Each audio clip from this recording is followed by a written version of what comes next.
heroes. That's something the world sorely needs. Avengers. I am inevitable. If you think you're watching a trailer for Avengers Endgame, you're wrong. This is actually the final desperate attempt by the Walt Disney Company and Marvel Studios to trick you into going to see The Marvels. Because, hey, don't you know, all the Avengers are coming back. Iron Man, Captain America, yeah, all those guys. At least that's what they're counting on a bunch of normies to be psyched into. And some of them have been. But when you're staring down the barrel of, quite potentially, the worst opening of any Marvel Cinematic Universe title in the history of ever, you're going to throw everything in the kitchen sink against the wall to save your reputation. The problem is, it's not going to work.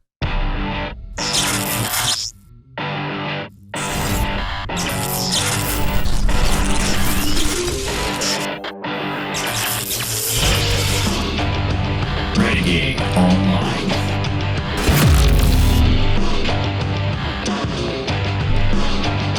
Well, folks, welcome back. Another great day here at Valiant Renegade. It's good to see everybody out there once again. And if you are like one of the many folks watching this video, not yet subscribed to this channel, please take a moment and turn that little red subscribe button to gray. Hit that like button, hit that notification bell, share this sucker out on the social medias, and of course, please do leave a comment before you head out the door today. Catch us every Sunday afternoon at 6 p.m. Eastern for the live show. Well, right after Ant-Man and the Wasp: Quantumania opened in theaters and promptly bombed, this came out where Disney decided they were going to push The Marvels, the sequel to 2019's Captain Marvel, out of the summer release date in July and back to November, switching places with Disney's Haunted Mansion, which of course did nothing in July either. Now, of course, the instant speculation from anybody that had a lick of sense was, there's a big problem. They didn't announce this right after Ant-Man and the Wasp: Quantumania in a vacuum. No, they probably did this because they had to undergo a ton of reshoots to fix a lot of problems in the film itself. Lo and behold, thanks to some recent revelations from the director of the film, Nia DaCosta, and then another article in Variety that we covered just in the last day or two, it seems that the inside of Marvel Studios is little more than a trash fire, with absolutely no regard for pre-planning productions. It's more of a shoot it all now and we'll fix it in post attitude, and that's been going on time and time again. It's why we keep seeing reshoots from things like Doctor Strange, Wakanda Forever, and then, more recently, we had Ant-Man and the Wasp: Quantumania, and now The Marvels. The list goes on and on. They are never seemingly able to get a Marvel production from start to finish without a massive amount of problems and an extra $100 million at the end of the day to go back and fix everything. But even after all of that, it still started out badly. During the week of October 12th to October 19th, when initial ticket pre-sales projections were coming in and giving us a glimpse at what the opening weekend for this latest MCU entry would look like. This from Deadline Magazine and Anthony D'Alessandro. The Marvels heading for a $75 to $80 million opening, roughly 50% lower than Captain Marvel's 3-day early box office look. I've said it a million times, and I'll say it again. Captain Marvel in 2019 was not some type of phenomenon. It simply had the good fortune of Kevin Feige shoehorning it in right before, 2 months before to be exact, the release of Avengers Endgame, one of the two biggest movies of all time at the box office. They could have put literally anything in the place of Captain Marvel, and it probably would have racked up $1 billion. And as I said in the previous video, if Marvel Studios and Disney had paid attention not to box office ticket sales for Captain Marvel, but instead looked at things like merchandise sales, they probably would have immediately known that this is not a viable character that we can proceed with. But hey, hashtag Disney dumb. A few days before this, Box Office Pro had their own projections.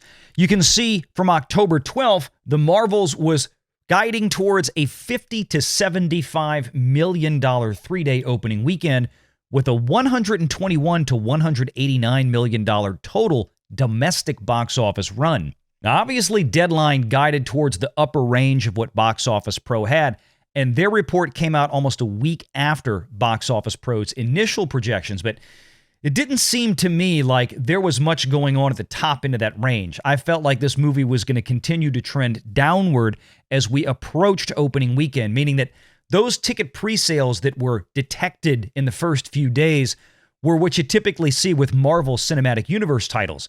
A lot of heavy front-loading, not only at the box office itself in the first 3 to 5 days of its opening, but in ticket pre-sales usually 3 to 4 weeks in advance as well. And for the Marvels, it has only one job to do for this year to at least be a bit of saving grace for the Walt Disney Company and Kevin Feige, and that is just beat Ant-Man and the Wasp: Quantumania, one of the worst performing Marvel films of all time. Really, the worst performing Marvel film of all time once you do proper inflation adjustments, especially for those earlier films. $214.5 million domestically, with a $463 million worldwide box office. And again, on an actual expenditure for this film with all the reshoots engaged, probably somewhere between $250 and $300 million is what Disney went all in on this one before they spent a dime on marketing. The opening weekend for Ant-Man 3 was a paltry, and paltry by Marvel standards, I mind you, is $106 million. Now, that's not much to get over for a Marvel movie. That's actually one of the worst opening weekends Marvel has ever had. Again, adjusted for inflation properly. Not using the consumer price index, but using actual ticket prices that are tracked year over year by a multitude of sources that we've cited on Valiant Renegade many times before. But as it stands right now, not only is the Marvels not even projected to beat Ant-Man and the Wasp: Quantumania, it's projected to not even come remotely close. The movie that Brie Larson's Captain Marvel 2 or the Marvels or whatever it is now is being compared to is The Incredible Hulk from 2008, a movie from 15 years ago where ticket prices were nearly half of what they are today. Incredible Hulk's total domestic box office run was $134.8 million, with a $265 million worldwide box office haul. The opening weekend in 2008 was $55 million. And again, on an unadjusted basis, dollar for dollar, this is what the Marvels is competing against. It's starting to seem no wonder that Disney and Marvel Studios decided to go all in, everything in the kitchen sink with this latest 1-minute teaser that they put out late last week, 2 weeks before the Marvels is set to release in theaters, with a lot of nostalgia bait, a basket of member berries, bringing folks back to the glory days of Phase 3 of the MCU with Iron Man, Captain America, Black Panther, Black Widow, Doctor Strange. The good old days where you had the boys club in there that sold the tickets and put butts in seats, and they're trying to trick people into thinking this is something that's going to happen in the Marvels here. But there was a line in this trailer that I found so poignant that I thought I'd share it with you here. If I don't fix this, it will be the end of everything. Is that a desperate plea for Marvel Studios? If we can't fix this, this could be the end. Well, probably so. If the Marvels performs as poorly as a lot of us are starting to expect it will, then this is going to spell a lot of doom for Marvel Studios. We knew the final nails were being driven in the coffin for the last 2 years with Phases 4 and 5, and Phase 6 doesn't really look all that much better. The audience has left in droves. We've not only seen merchandise sales for these new characters from Phases 4 and 5 basically be non-existent, but the butts in seats when you adjust for ticket inflation, Marvel's lost about 50 to 60% more in some cases of their audience. And the difference between Captain Marvel from 2019 and what we're expecting with the Marvels next week may show that Marvel has lost somewhere to the tune of 75% of its total audience to date. But hey, if you're Marvel, try anything. In fact, today on the official Marvel Entertainment YouTube channel, a channel with nearly 20 million global subscribers, I might add, they did an 8-hour live stream with about an average of 400 people watching during the program of Cats.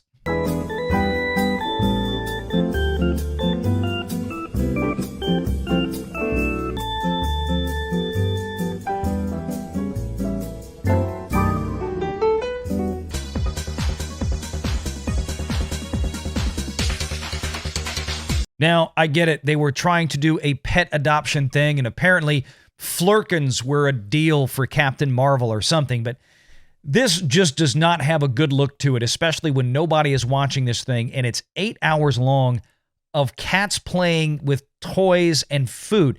This is Marvel now. I don't know if they really understand who their audience is, or at least who the audience was that used to go to their films and pay their bills. And those bills are coming due, and it doesn't look like anybody's going to be paying them, because we've got some new figures from Box Office Pro on Thursday about an update, the final projection heading in to the last 7 days ahead of the Marvels release. So as a reminder, that initial projection from October 12th had the Marvels at $50 to $75 million of opening weekend domestic box office, with a total run of $121 to $189 million in the US and Canada. That has now dropped week over week over week until we are here at November 2nd, with the Marvels projected to have a $45 to $62 million opening weekend in the US and Canada, $109 to $156 million total domestic run. What's going on? Sanders, what's going on? It's Megamaid. She's gone from suck to blow. Now let's go back and remind folks what the Hulk was. If we take the midpoint of those assumptions, the latest numbers for the Marvels, it puts it at the same dollar for dollar range with no inflationary adjustment of the Incredible Hulk. That is absolutely terrifying to Marvel Studios right now. Absolutely mortifying to the Walt Disney Company C-suite that the Marvels could actually come in with less than $55 million, which is what the Hulk opened with 15 years ago.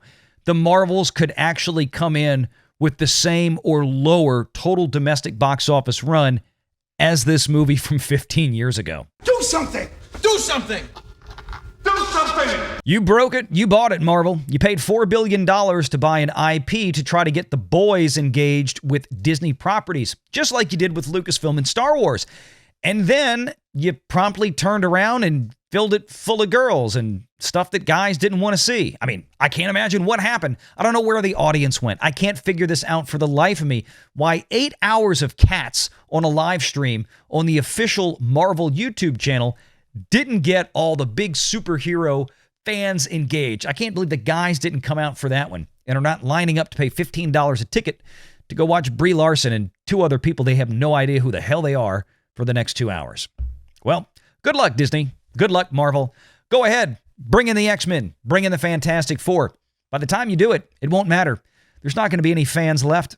Make sure you're subscribed to Valiant Renegade and join us every Sunday at 6 p.m. Eastern for the live show.